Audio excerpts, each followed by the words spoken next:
This episode is for the writer who has thought about throwing in the towel on her memoir, but something stops you from giving up. Maybe you think about publishing your memoir, but often you can't even think that far ahead. What you are actually waiting for is a moment in the drafting process that I'm going to highlight today. And hopefully, this small perspective shift can make your writing feel more doable to you. Ultimately, I want this episode to serve as a lighthouse to you when writing feels hard and frustrating. Let's get into it. You are listening to the Memoir Method podcast, the place for writers, readers, and anyone who appreciates the collective power of our stories. In this podcast, we explore the impact of memoir alongside an examination of writing techniques and strategies used in the genre. Whether you are a writer looking for inspiration and guidance or a passionate reader seeking meaningful connections through shared experiences, the Memoir Method podcast is your go-to conversation spot. I'm your host, Charlotte, editor, writer, and the heart behind Charlotte Writes. Let's get started. I've told you a bit in other episodes about one of my private clients who came to me last December telling me that she wanted to finish her memoir in 2025. Spoiler alert, she did. Her frustration when she came to me, though, was front and center, and to be honest, I couldn't blame her. What she told me about previous experiences with writing and with other editors, I 100% understood why she was so frustrated. So this writer told me that she wanted to finish her memoir in 2025. What I saw, though, wasn't that she wanted to finish her draft. She wanted to love her finished draft. And when she came to me, she wasn't loving it. She technically did have a complete draft, but she didn't like it very much. She didn't love it. She was proud of the work that she'd put into it, and she kept coming back to it. She knew that it was an important story to tell, but she didn't love what she was writing. Once she started loving what she was writing, however, she finished in a matter of months. And I want to talk about that in today's episode. What you are wanting right now, listening to this episode, whether you're frustrated, overwhelmed, discouraged, confused, I know that place well. This is where I meet writers, is in that state of, oh my gosh, what have I done? I just want it to be over. What you're wanting right now, though, is not a finished draft. It's a finished draft that you are obsessed with. I want to talk about my favorite email that I open from my writers. So with my private clients, I look over their work in between our calls. I annotate their chapters, I make suggestions, I ask questions. I really get them to dig deeper. That's the more of the coaching side of my one-on-one container. It's a really cool hybrid of writing coaching and actual editing. So I do that in between all of our calls. I look at their work. My favorite email that I open for my clients is the one that says, hey, I finished working on chapter 5 and I think it's really good. It's the email that says, I think it's really good. When you can start to feel good about your writing again, that is the moment your experience as a frustrated memoir writer starts to shift back into flow and inspiration. That one sentence, I think it's really good, that's your pivot point. That is my sign as your coach and editor that yes, she's getting there. It's happening. And as a writing coach and editor, I really do see it all with you. I see you frustrated, confused, and overwhelmed. I see that all when we start. Like, that is where we start. I also see your skepticism.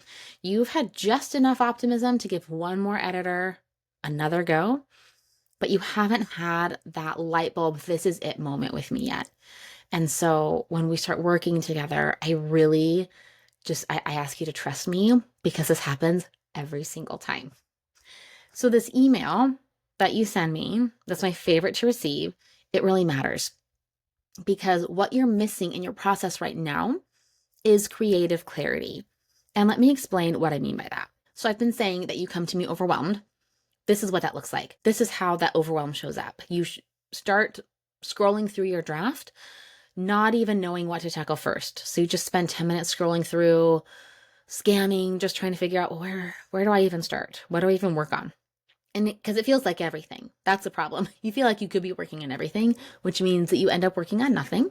And then whatever you do rewrite just feels like you're mixing around words, and you end up deleting half of it at the end anyway. I know. You're probably cringing a little bit. I know this process. I know what it's like to sit down and spend half an hour, 45 minutes writing something, and then just be like, nope, and you just delete it. I know that feeling. You were actually very disciplined. I know this as well, but that discipline does not feel like it's paying off. And that is really discouraging. This is because by the time you get to this point in drafting where the overwhelm and discouragement and confusion outweigh any inspiration or clarity that you have, by the time you get to that point, you are not writing so much as just bullshitting your way through revisions. Like, pardon my French. You don't actually know what you're writing. And so you can't make sense of it. You can't make it make sense. No matter how often you show up to your laptop, you're just kind of faking your way through it. And it's not working. You are rewriting the same paragraphs over and over, the same chapters over and over. You're confusing sentence fixing with actual revision. And so it feels productive. That's why it's so sneaky. It feels like you're being really productive, but it's not getting you anywhere. You're not liking what you're writing anymore. If anything, you don't like what you're writing and you're getting more and more frustrated. You dread showing up, not because you're not good at this, but because you're actually just deeply confused. Eventually, you might start avoiding your draft altogether because confronting your confusion feels like too much. If you lack this clarity, you will easily spend literal years rewriting the same chapters. I have worked with writers who have been rewriting their memoir draft for a decade. That's not an exaggeration. This happened with more than one writer. Creative clarity. So everything that I just described, that is what you experience when you don't have creative clarity. When you do have creative clarity, though, this is what happens. Your shoulders relax, and that perpetual furrow between your brows softens a little bit. You start typing, and you're not deleting half of it afterwards. You actually can still think of things to write. That timer that you set to keep you at your computer for 30 minutes, that timer goes off and you hardly notice because you are in the zone in a way that you haven't been in months. That moment when you pause, reread what you wrote and whisper, oh my gosh, this is it. That is creative clarity, writer. That is what it feels like. This is it. You can't get there without tapping into this clarity, without spending time dialing in what it is that you actually need to say. And I know that you think you know what you're writing because it is your life. It is your life. But I promise you that you are not nearly as clear on your memoir as you need to be, or maybe as you think you are. If you can't tell me in 30 seconds or less what it is that you're writing, who you're writing for, and why they're going to care, then you do not have enough clarity for your memoir. You don't have enough. Whenever I meet with writers for the first time, I always have a few spots every month for free 30-minute calls. And whenever we meet, I just ask them, hey, tell me about your story. And usually they spend the first 10 to 15 minutes talking and telling me about their memoir. And one, that's great. I actually learn a lot about not just your story, but about you and how you're wired and where you're stuck in that 10 and 15 minutes that you are just talking straight. Also, the fact that you have to spend 10 to 15 minutes telling me about your manuscript and your story and what you're doing and what you want to say, that tells me that you're not clear enough, okay? This moment, that's it moment. Oh my gosh, this is so good. Oh my gosh, this is really good. Like that moment, it's really important for you as a writer. So yes, I love to get that email telling me that, hey, this chapter is really good. But I love it because of what it means for you. When you can send me that email, that means that your clarity is starting to outweigh your overwhelm. Again, the scales are just starting to tip the other way for you. You need my validation less because you're starting to trust yourself more. Instead of needing me to tell you what to work on, you actually start leading your own revisions because you start to see the blind spots now. You're coming at your manuscript from a whole new lens and you can see things that you couldn't see before. Once you send me this email, and it truly happens with every writer, it's my favorite. I wait for it around call 3 or 4. That's when your creative momentum comes back online. Writing feels fun. You feel creative. and you start to absolutely love what you're writing. And once I get this email from you, that's when your revisions start to fly. This is my favorite moment as a writing coach and editor because this is where we pick up speed and everything for you starts to click into place. Our progress starts to compound. Your clarity accelerates your memoir in massive, massive ways. So discipline, again, you're very disciplined. You're very good at showing up. Discipline cannot solve confusion on its own. You have to know what your story is actually doing so that you can make progress in your draft.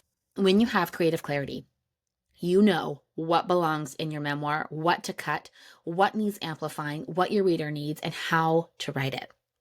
Once you know the why behind the story, how to tell that story, how to shape it becomes so much more straightforward.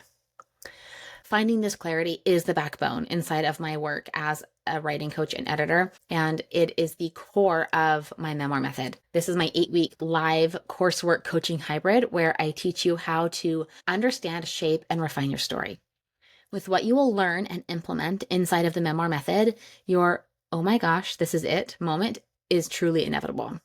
The winter cohort for this program kicks off in January 2026, and the first 5 writers who join will get to book a free one-on-one intensive with me. At the time of this recording, 2 of those spots are already taken. So if you know that you want to be in the space in 2026, go ahead and enroll now. You can always DM me on Instagram at the.memoir.coach or email me at hello@bookishedits.com to see how many of those spots are actually left. Because again, I record a couple weeks in advance. And so this time next week, I do not know how many spots there will be. Right now, there are 3 left. So again, DM me and I'll let you know an updated count. But if 2026 is the year that you want your memoir finished, the link to join is in the show notes. You really are not that far away from your own "this chapter is really good" moment. With that writer that I talked about at the beginning, who came to me frustrated and overwhelmed and kind of resentful about it. And again, I completely understood why she felt that way. Once that clarity locked in, and it was really maybe 3 or 4 calls with me before that clarity really clicked, her revisions flew by and she finished. She finished her manuscript. I am line editing it right now because she had the clarity that she needed to actually finish her draft.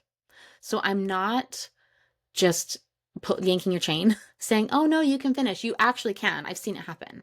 I've walked writers through this. You are not nearly as far away from that moment of, dang, I've got it. You're not far away. You're just a couple of clarity tweaks away from reigniting that creative momentum for you and actually truly loving the book that you're writing. So thank you so much for joining me today. I'm really looking forward to walking with you through the Memoir Method program in the winter next month. If you'd rather work through the Memoir Method with me privately, go ahead and email me at hello@bookishhabits.com and we can kind of talk about what that would look like and get you sorted. But as always, thank you for tuning in, and I will see you next week.